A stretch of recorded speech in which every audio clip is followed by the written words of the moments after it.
That's a beautiful little brown trout. That's a native trout. We want to get him back in the water, but I want you to see that fish. What a beauty. Look at those spots.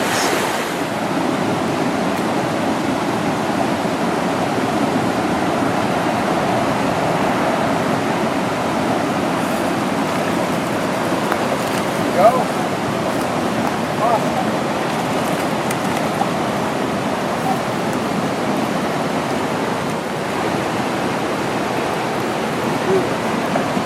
Little planet brookie.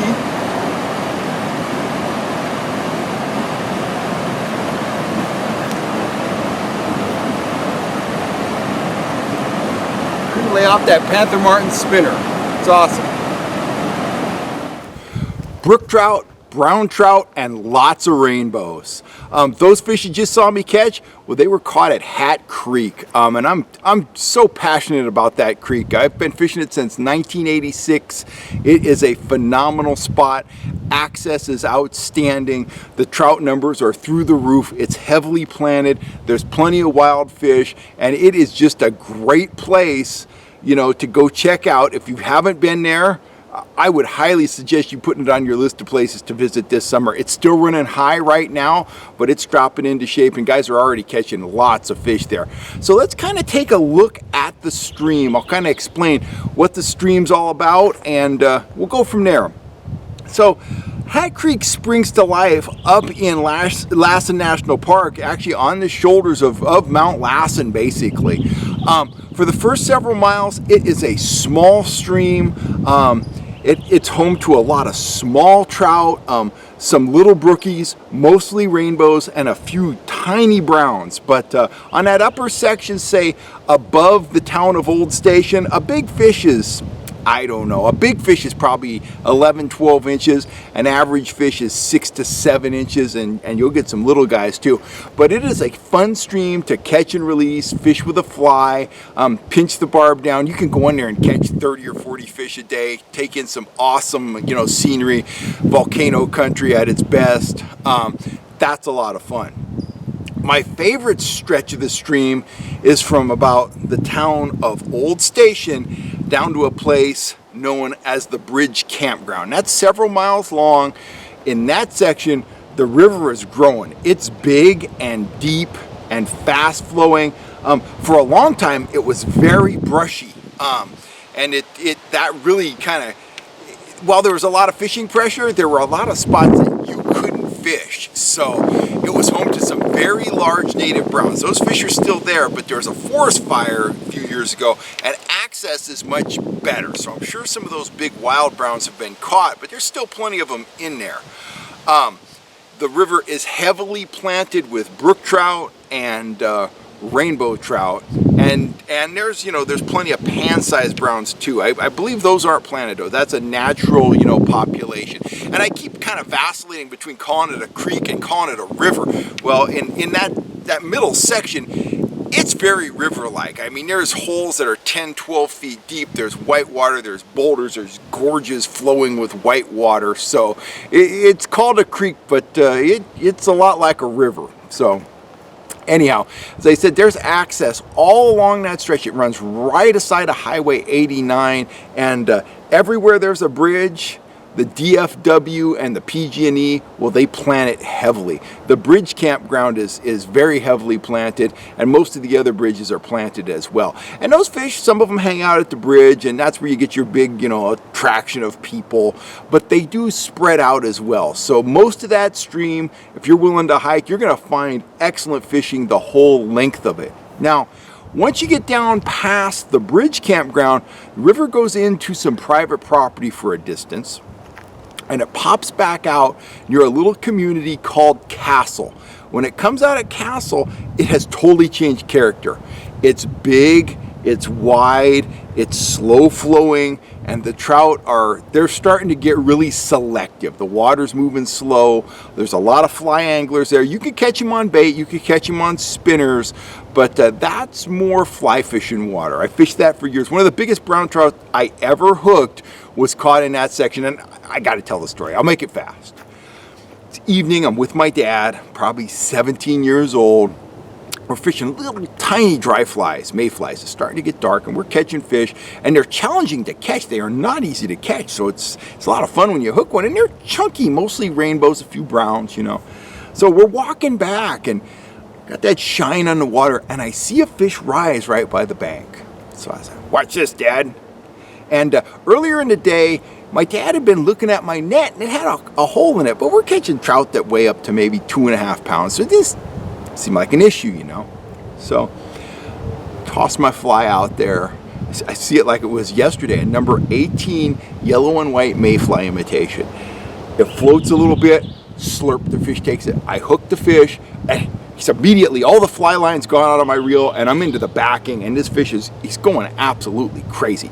And I'm playing him, I got 2-pound test tippet on, and I'm playing him and playing him and playing him, and I'm wearing him down, and now it's fully dark, and my dad's got a flashlight, and this is the old school before we had headlamps and stuff.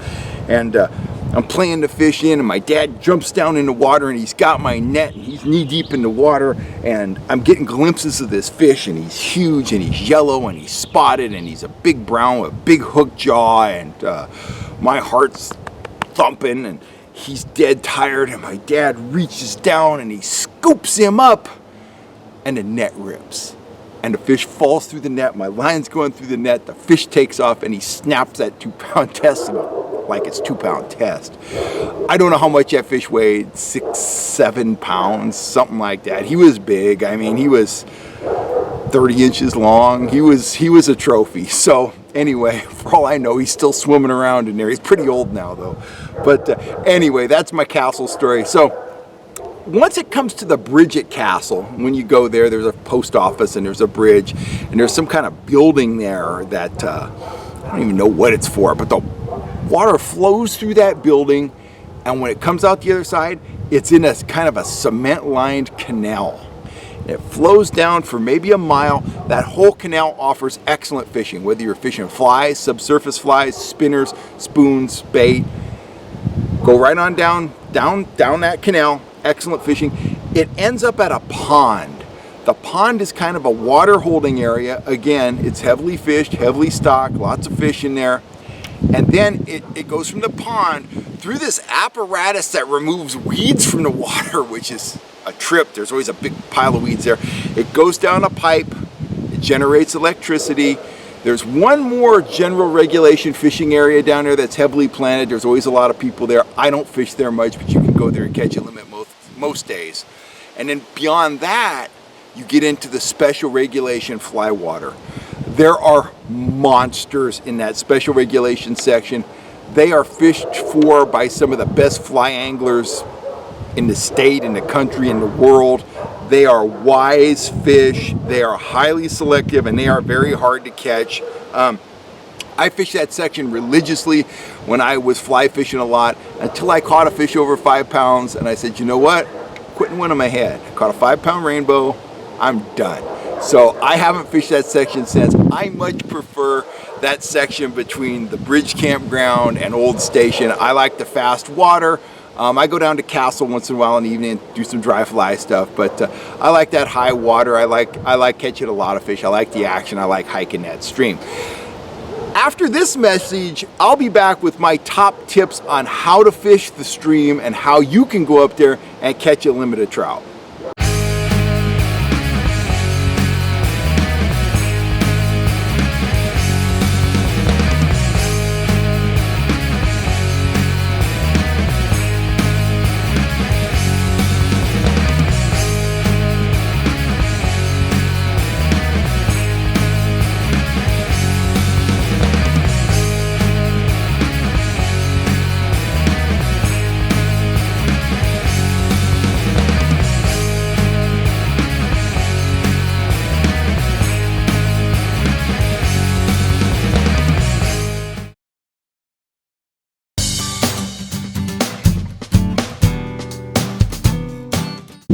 On this week in Fishing's Tactical Tip, we're going to be taking an in-depth look at how to fish Hat Creek. Now, in the upper section of Hat Creek, say from Old Station up to Lassen Park, I like to fish it with fly tackle and dry flies. You know, traditional small and medium-sized dries like these will work, but what I really like to fish is a is a grasshopper imitation, something like this. Those work extremely well because it's the high country. The fish are aggressive. They have to take a meal when they can get it. They know what a grasshopper is, and they will come up at all times of the day to smack a grasshopper fly. Afternoons are best, but you can go out and easily catch 30 or 40 fish in a session, just hiking along, presenting that fly. It's a lot of fun. I let them all go. They're mostly small fish. But there's nothing as fun as topwater, and that grasshopper fly, man, it really draws those fish out, and they hit it with a lot of enthusiasm. Having said that, I fish that upper section once a year, once every couple of years, just to get in on that awesome topwater bite.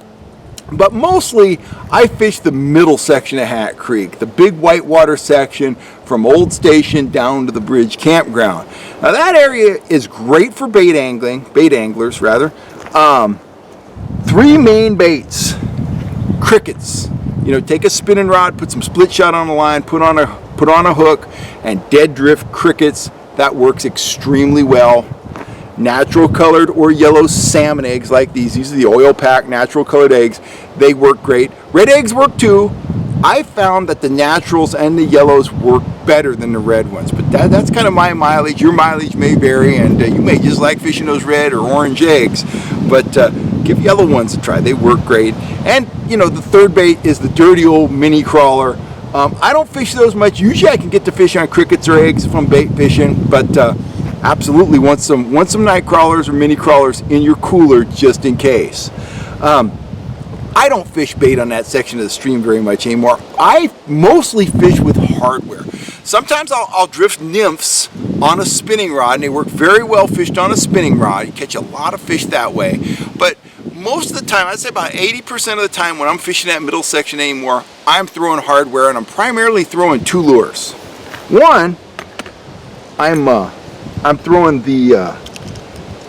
my all-time favorite spinner, the yellow and black 1/4 ounce Panther Martin. It's not a Castmaster, Panther Martin. Yellow and black. That is my favorite spinner for Hat Creek. I'm getting all excited just thinking about it. That almost always produces for me, whether it's browns, brook trout, rainbows, whatever. They all like it. Those fish you saw me catch in the beginning, I caught them on the yellow and black Panther Martin. So silver Panther Martins can work at times, especially when it's overcast, a little extra flash. Sometimes that works. And if I'm going to fish a spoon, I reach for an 1/8 ounce gold Castmaster. I found gold to be the best, and the 1/8 ounce size is about right.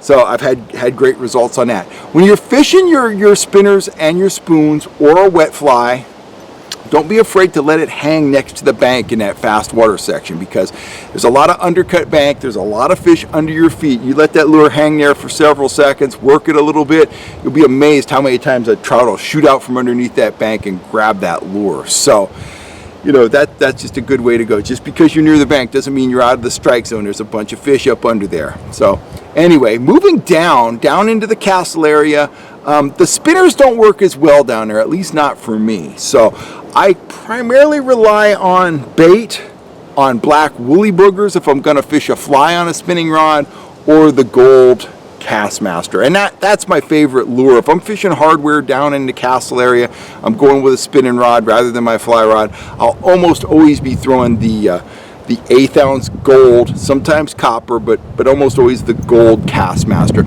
I've caught brown trout down there up to 23 inches on that lure. It works really well. I've caught a lot of limits on this.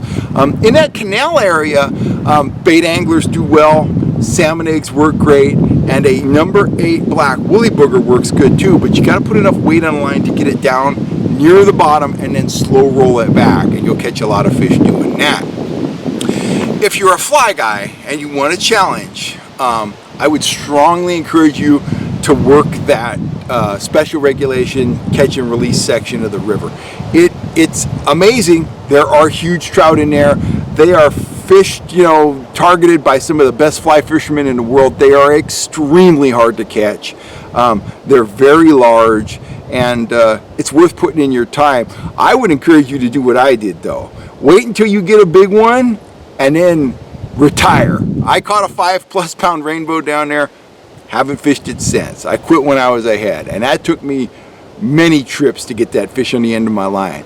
These days, I prefer fishing that middle section. There's a lot of enthusiastic fish in there, and you know me, I like to have my rod bent, so that's my deal. Anyway, if you haven't been to Hat Creek, or you haven't been to Hat Creek in a long time, I would strongly encourage you to pay the river, pay the creek a visit this summer. It's one of our great Northern California fisheries. Get out there and get a trout on the end of your line.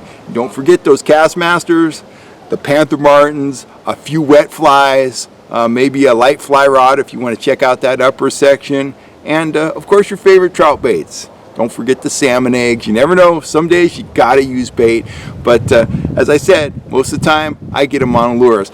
That's kind of my overview of how to catch trout at Hat Creek. I've been at it up there since 1986. I don't necessarily fish it every year. I fish it every couple of years. It's a fantastic stream to fish, and I hope these tips help you go up there and catch a limit of brookies or browns or a mixed limit of all three species. Anyway, another tip coming up next week. Catch you later.